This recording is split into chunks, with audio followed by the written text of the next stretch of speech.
Young people in Guyana are clearly within the radar of the coalition government's developmental agenda. This can be seen in the billions of dollars being expended in the education sector and through initiatives such as the Hinterland Employment Youth Service, HAYS, that benefits youths. Hello, welcome to InfoHub Extended. On this program, we look back at the just concluded National Youth Parliament, which gave youths a first-hand experience of the workings of the National Assembly. Are you ready to embark on a truly epic adventure to an undiscovered corner of South America, where some of the most spectacular natural attractions are unveiled within a beautifully diverse landscape? From the wetlands and savannas to the ancient mountains, magnificent waterways and lush enriching rainforest would provide a vast playground for some of the most exotic and breathtaking creatures on the planet, including many of the world's giant species. This untouched land of mystery and wonder serves up an exclusive experience for travelers. So are you ready for a new, awe-inspiring adventure? Welcome back to nature. Welcome to Guyana.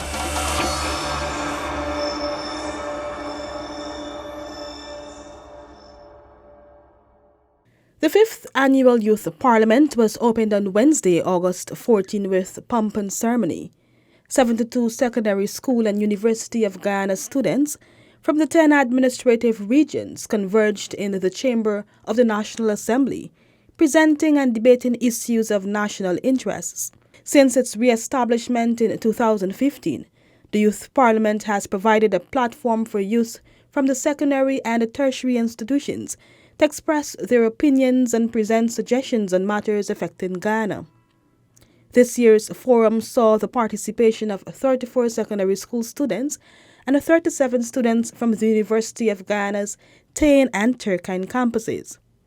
The opportunities afforded at Youth Parliament also served as tools to motivate team spirit among the youth, building self-confidence and leadership capabilities, along with developing the art of public speaking. They also educate students on the principles of a democratic constitution, enabling their understanding of the mindset, dignity, and skills required of those in such fora. Under the theme, Our Generation, Our Voice, Inspire, Encourage, Impact, the first sitting of the 5th Annual Youth Parliament got underway, hearing debates by students from secondary schools across the country. They started what turned out to be an eventful experience for all. Motions debated on day one included the ban of single-use plastic, enhancing efforts to curb substance abuse in schools, modernization of the copyright law and intellectual property legislation, and discipline in secondary schools. The submission on the ban of single-use plastic was moved by Minister of Natural Resources, Rashawn Wilkinson. As much as we cannot seem to avoid the use of plastics, we also cannot avoid its harmful effects. Hence, Madam Speaker, I do not stand to propose a ban on all plastics. Rather, I argue against the continued production, importation, and use of single-use plastics. Virtuous members of this House, Guyana became a signatory of the United Nations Sustainable Development Goal on the 25th of September 2015. Within this list of goals, sustainable management and efficient use of natural resources is stated under the 12th goal to be achieved by 2030. To coordinate this effort and ensure an efficient completion, the ban on single-use plastics is indeed a necessary one.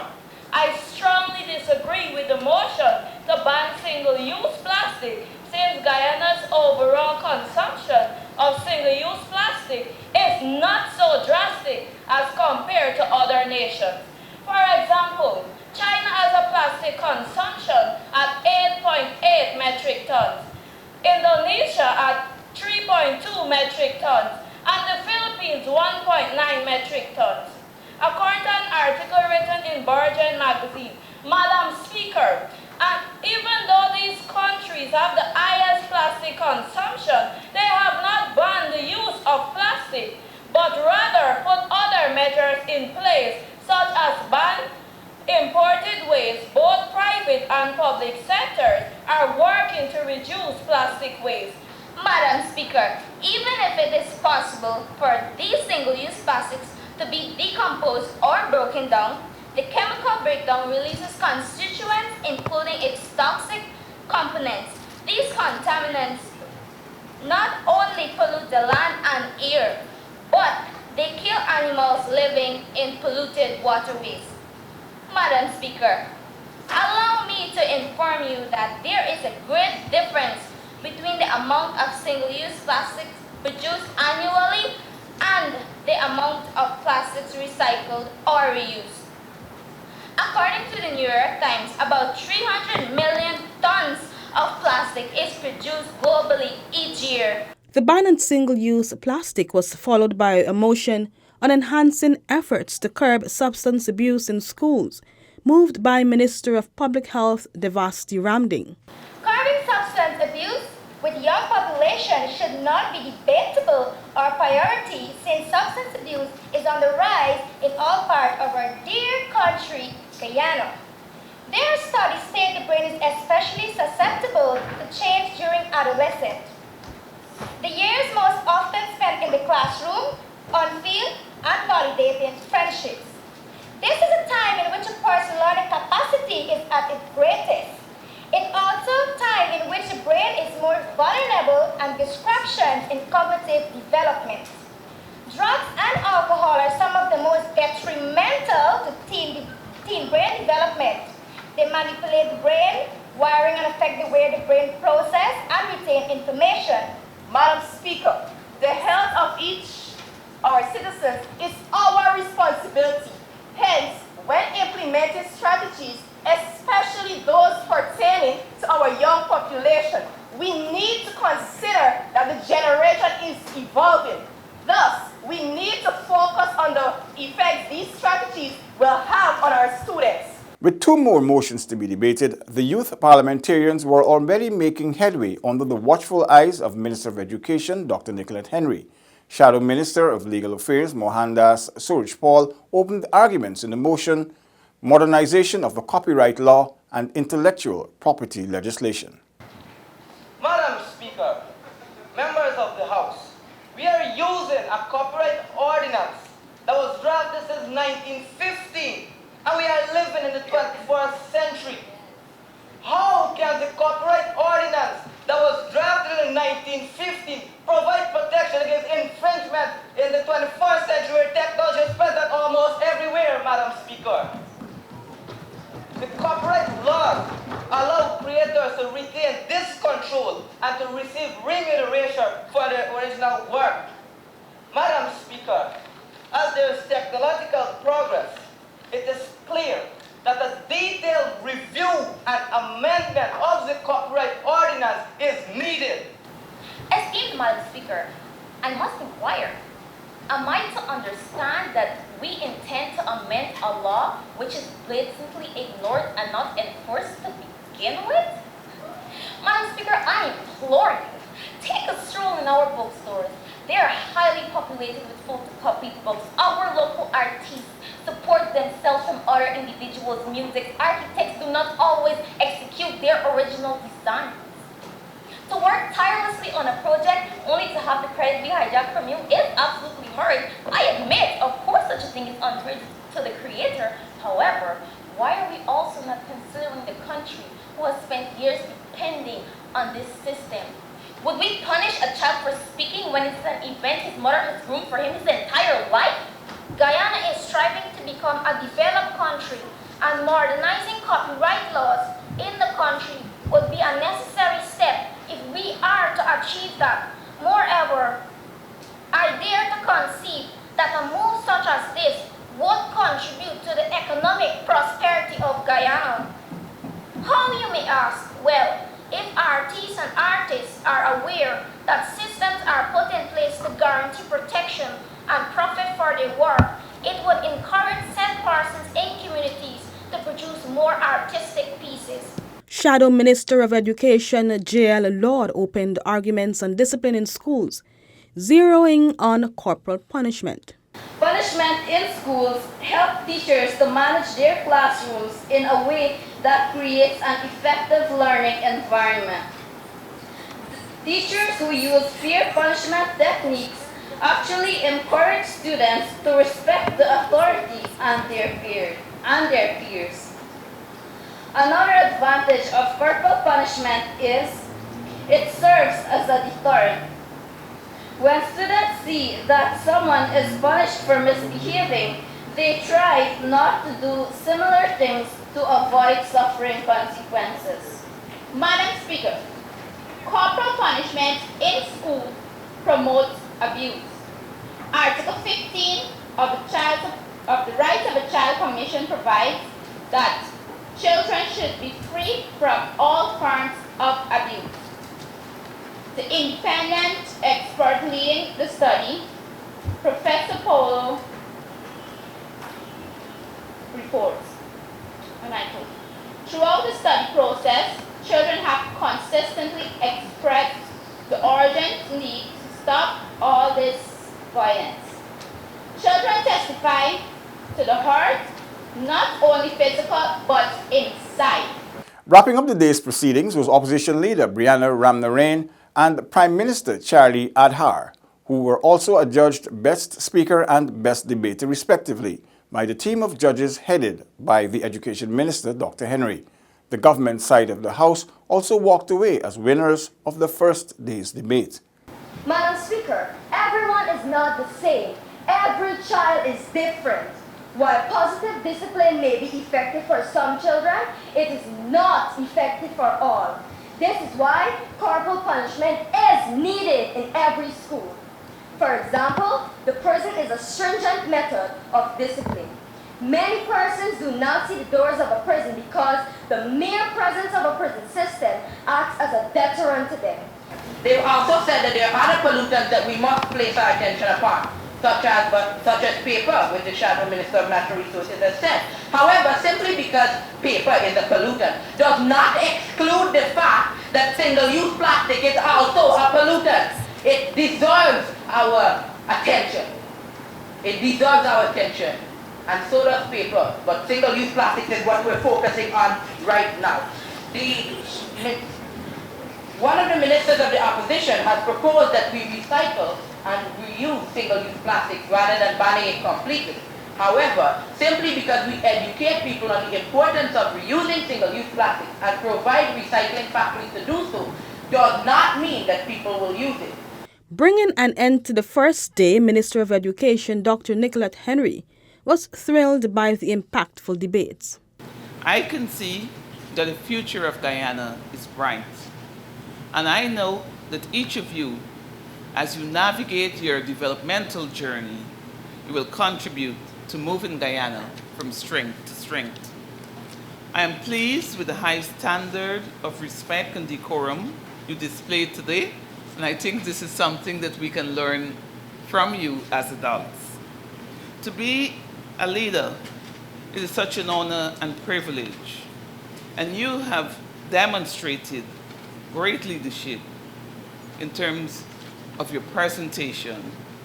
And I'm pleased because you are the next generation of leaders. Although it was revitalized over the last few years, 2019 was the second year that students from the University of Guyana participated in the Youth Parliament.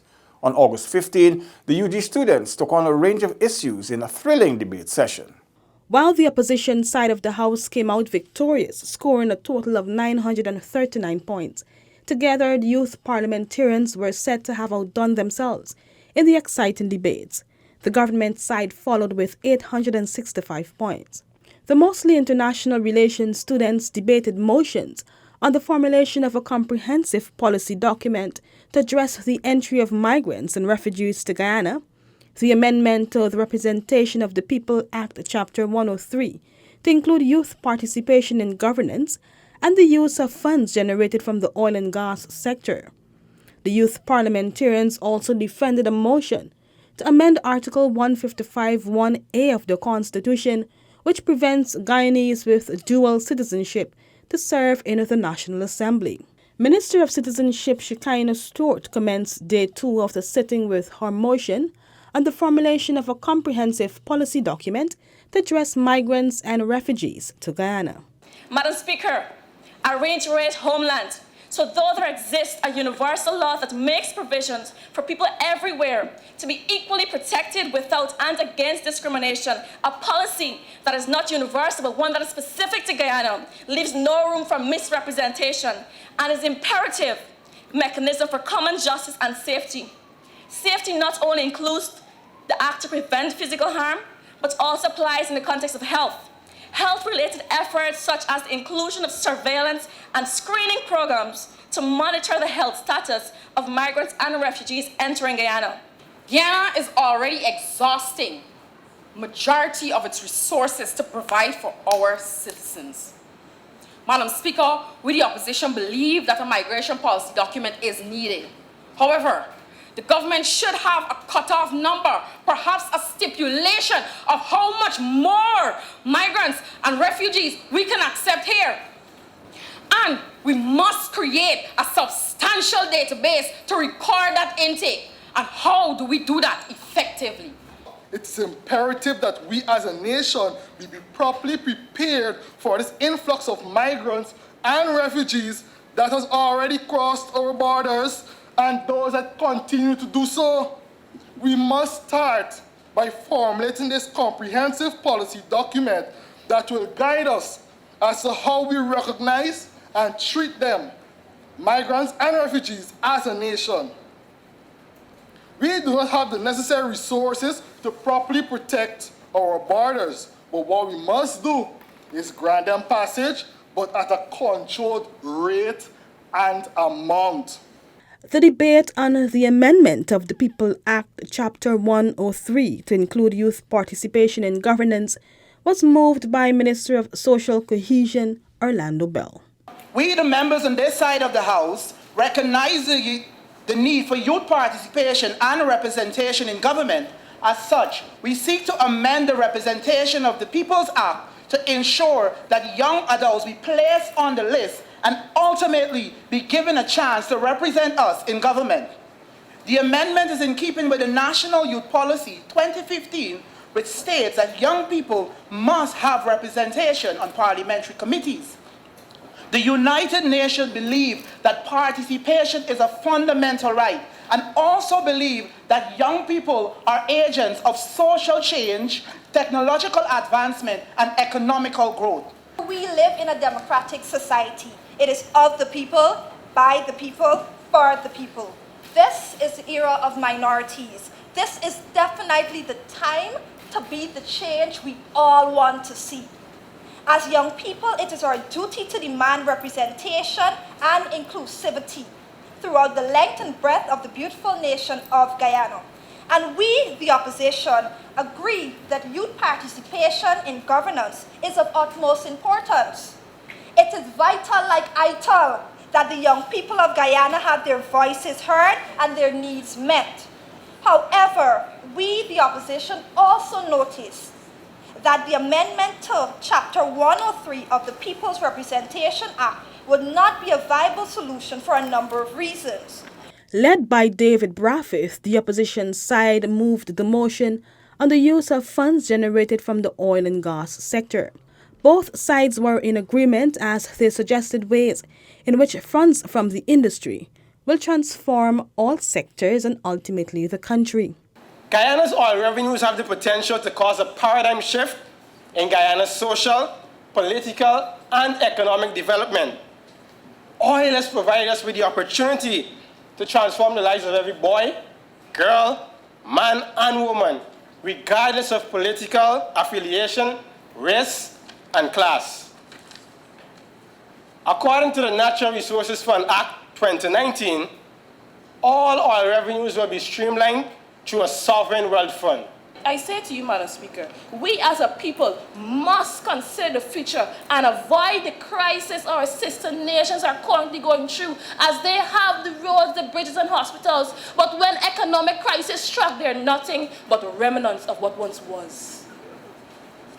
And my ministry proposes that our funds be allocated for the further exploration and extraction of our many other natural resources, such as cobalt, quartz, manganese, topaz, just to name a few. Because in diversity, we have strength. We propose, with the expected oil revenues, the strengthening of our capacity to fight transnational crimes and insulating our borders, ports, and waterfront, resilient against trafficking in person and drugs.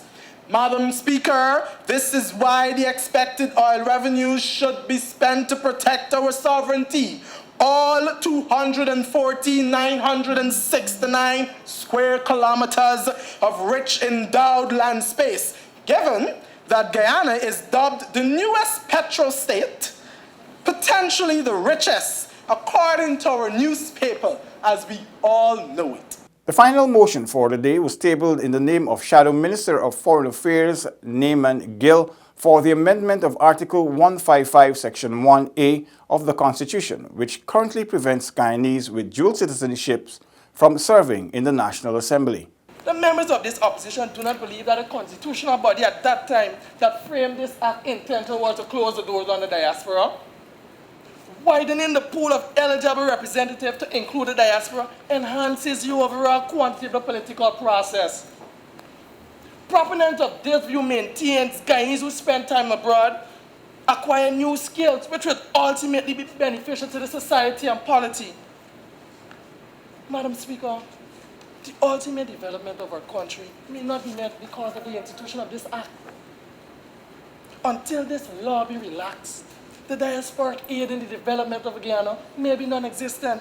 I wish to address the noble member, Mr. Naaman Gill. Today he euphemistically tried to tell us that Guyana needs the assistance of capable Guyanese who are dual citizens. My, indeed. I cannot agree with that. We need them. But we do not need them to sit in this noble house, Your Honor. They can do it and apply to any aspect of the Guyanese society, but not a member of this National Assembly. Madam Speaker, the ordinary people in this land must be encouraged to participate in their own land. I believe that a citizen who has an option of working elsewhere, yet serves in Guyana, might actually have a higher level of commitment than a citizen who has no such option. I will say that again so that the point will echo in our minds. I believe that a citizen who has an option of working elsewhere, yet serves in Guyana, might actually have a higher level of commitment than a citizen who has no such option.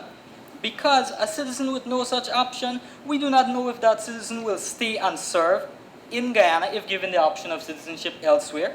But with a dual citizen, we are certain that they have options, yet still they choose to stay and serve in Guyana. While the government's side introduced 3 motions, it was Shadow Minister of Communities Shafras Yaqub's presentation in the amendment of Article 155(1)A that earned him the Best Speaker title. Prime Minister Hamer Joseph's compelling arguments, which touched on each of the motions, was enough to see her gaining Best Debater with 262 points. They create these gruesome situations and further provide military weapons and potentially destructive elements of mass destruction, Madam Speaker, while they sit there and continue to stroke their egos.